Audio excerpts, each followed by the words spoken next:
Okay, so hey everybody, this is Perch. I'm going to do something I don't normally do, which is a bunch of kind of rampant speculation. Okay, so here goes. This is absolutely gossip town, rumor town, not to be taken with a grain of salt. This is me pulling together a bunch of different pieces of information and forming a conclusion that may be wildly inaccurate. But I think when I first kind of reveal what I'm going to talk about, which you probably have already seen from the thumbnail, you're going to go, yeah, this is not a stretch. Yeah, we all think this. That's fine. But let me get into a little bit of what I'm thinking and how I'm thinking, and we'll let you be the judge. And again, I want to stress this is gossip, total gossip. Okay. Unlike a lot of other channels that throw things out there and present it as news, this is absolutely my own kind of crazy speculation based on collecting information from a bunch of different sources. But it's very much speculation. So have I proved that point enough? This is speculation. This is not news. Okay, it's not going to be listed with a comic news headline. Not that anybody gives a shit about that anyway. But here goes. So the basic summary is I think Diamond is in deep trouble. Not just the normal trouble, but actually in pretty deep trouble. And I have a feeling that Diamond is firmly on the ropes at this point, and potentially we're looking at the end or the imminent end. And so now that I've made it very hysterical, let me go into a little bit of why. So right now, as you know, Penguin Random House came into the picture. Lunar came into the picture back during the pandemic. Took DC's business, basically ran that for a little while. Penguin Random House came in. Marvel went there. A bunch of other publishers have gone that direction. Basically, the people who are still hanging with Diamond are Image and a handful of smaller companies, but not many. Almost everybody has made the leap either to Lunar or to Penguin Random House. And that's, the Image is kind of holding up the fort there. But feels like that's at least close to an end, that we're nearing a conclusion there, because the reality is Diamond is struggling. There's been a number of both shops and publishers who have told me that Diamond is not exactly quick on their payments and late, and that the various cash flow balance isn't working out. Keep in mind, we have another situation that all of like 2% of you will understand, but the FX rates for any money coming back into the U.S. are terrible right now due to inflation. So that's another issue that you've got going on. Basically, if you have money that you've sold product overseas and you've collected money there and you got to bring that money back into the U.S., you're going to get hammered on that compared to where things were 2 years ago.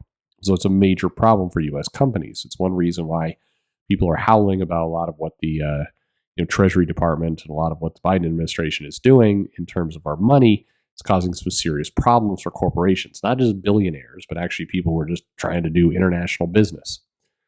But that's neither here nor there. The money seems to be late in a lot of cases. The payments seem to be coming up short, and a lot of markers are being called in from comic shops, and all of this spells that there may be some cash problems. On top of that, you're seeing kind of a number of, keep in mind, Diamond was the company that nobody was ever going to insult or be frustrated with. That little dinging in the background. People are always curious about the background noises.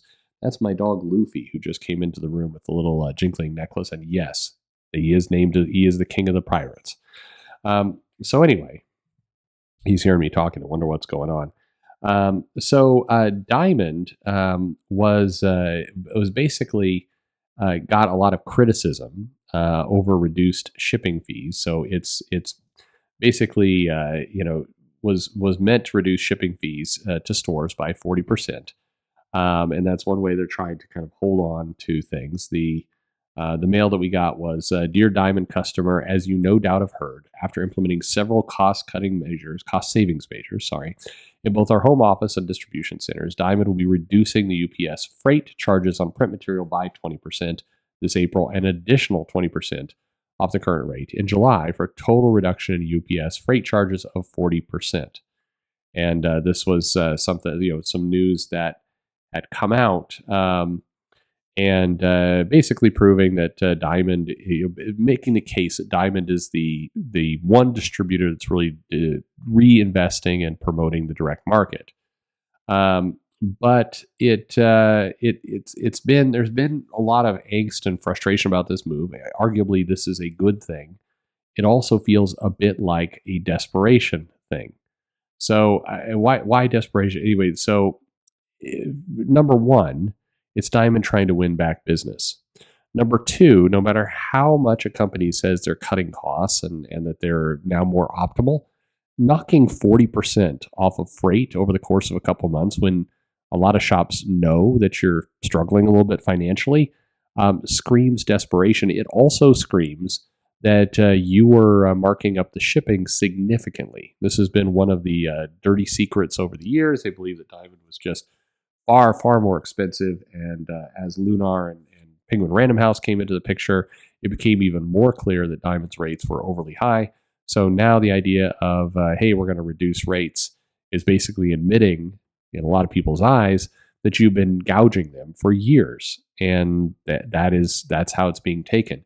You remember a few short years ago when everybody was calling DC Comics a bunch of sociopaths for moving to Lunar and ditching Diamond, and we had those T-shirts, the comeback will be bigger than our setback, or whatever it was, and so it's interesting that 3 years later, less than 3 years later, retailers and others that previously have been defending these guys and calling all of the other attempts to do anything psychotic are now basically openly stating that Diamond has been gouging people for years. But that's one factor. The other one that Bleeding Cool, Fair Goes reported on was that Penguin Random House and Marvel are starting to announce kind of late-breaking things in a comic on the day of final order cutoff to retailers. Why this is significant is Penguin Random House has a later final order cutoff date than Diamond. So the net effect of this is that the retailers order comics and you get to the final order date, and then after that date has passed, meaning retailers cannot order more comics through Diamond, they have a couple extra days before that same deadline hits for Penguin Random House. And Marvel has been dropping announcements after Diamond's final order closes, but before Penguin Random House's order closed, basically announcing, hey, you might want to get this issue. There will be a special thing going on. They're doing it with this Dan Slott issue we talked about the other day. This absolutely feels like Marvel just trying to put the screws to Diamond and hurt their business. Because quite frankly, Marvel makes more money off of Penguin Random House than they do Diamond. The cut's better. But when companies start doing this kind of stuff as well to a distributor, it hurts. It's some screwery that's going on there. It definitely feels like an attack is what's going on. But all of these actions, and then kind of repeating where I began, a lot of small publishers are saying they're owed money by Diamond. It's been hard to get it, and they're having to struggle a little bit to get it. Comic shops are seeing similar things happening. All of these things spell a company that's on the ropes, having to make a last-minute concession to try and win customers back that is steep, 40% off shipping, taking the bad press that comes with it, having publishers mess with them.